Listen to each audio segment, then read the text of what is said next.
نئے سال کے آغاز کی پہلی کرن کے ساتھ پہلی چیز جو دماغ میں آنی چاہیے وہ ہے ٹیکس کی ادائیگی، اور یہ ہر سال اسی دوران ہوتی ہے۔ اگرچہ یہ ہر کسی پہ لازمی لاگو ہوتا ہے، لیکن غیر ملکی مزدور ٹیکس کو کوئی خاص اہمیت نہیں دیتے اور آخری وقت اور آخری لمحات کا انتظار کرتے رہتے ہیں، کیونکہ غیر ملکی مزدور ٹیکس کے قانون اور طریقہ کار کو پیچیدہ اور بہت مشکل سمجھتے ہیں۔ اس لیے مندرجہ ذیل دیا گیا سپلیمنٹ طریقہ کار بہت آسان ہے، جو کہ سال کے آخر میں ٹیکس ادا کیا جاتا ہے۔ حالانکہ سال کے آخر میں ٹیکس سیٹلمنٹ پروسیس تمام شہریوں پہ فرض ہوتا ہے۔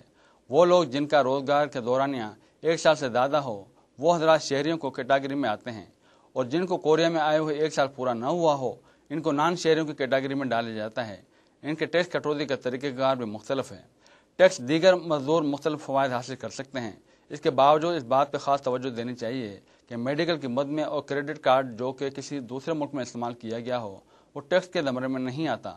اس کے علاوہ والدین جو کہ کسی دوسرے ملک میں بسے ہوئے ہوں اور ان کی آمدنی 10 لاکھ کورین وان سے کم ہو، ان کی فیملی ٹیکس کٹوتی ہوگی۔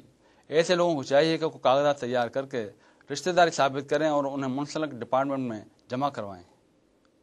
نیشنل ٹیکس کی ویب سائٹ سے کوئی بھی شخص کسی بھی وقت کیلکولیٹر استعمال کرتے ہوئے معلوم کر سکتا ہے کہ اس کے ذمہ کتنا ٹیکس واجب الادا ہے۔ غیر ملکی اس ویب سائٹ کے ذریعے درکار کاغذات کی لسٹ بھی معلوم کر سکتے ہیں۔ یہ لسٹ بغیر کسی دشواری کے نیشنل ٹیکس سروس میں بہت ساری خدمات مفت دیتا ہے۔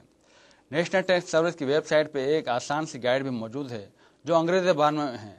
اس ویب سائٹ پہ غیر ملکیوں کے لیے 45 مختلف ڈسٹرکٹ ٹیکس آفس کے ایڈریس دیے گئے ہیں، جن کو ان کی مشاورت بھی فراہم کی جائے گی۔ مزید اس ویب سائٹ پہ ٹیکس سے متعلق حکومتی سینٹر کا نمبر دیا گیا ہے، اور یہ کال سینٹر 16 مختلف زبانوں میں معلومات فراہم کرتا ہے، جس میں چائنیز، ویتنامی اور انڈونیشین زبان بھی شامل ہے۔ اس سہولت کے لیے فقط 110 نمبر ڈائل کرنا پڑتا ہے۔ اس سال کورین شہری غیر ملکیوں کے سال کے آخر کے ٹیکس کا دورانیہ بھی ایک ہے۔ ہر کسی کو چاہیے کہ وہ اپنے ٹیکس کے کاغذات اور شواہد جنوری کے آخر تک تیار کر لیں اور فروری کے آخر میں ٹیکس فائل کر دیں۔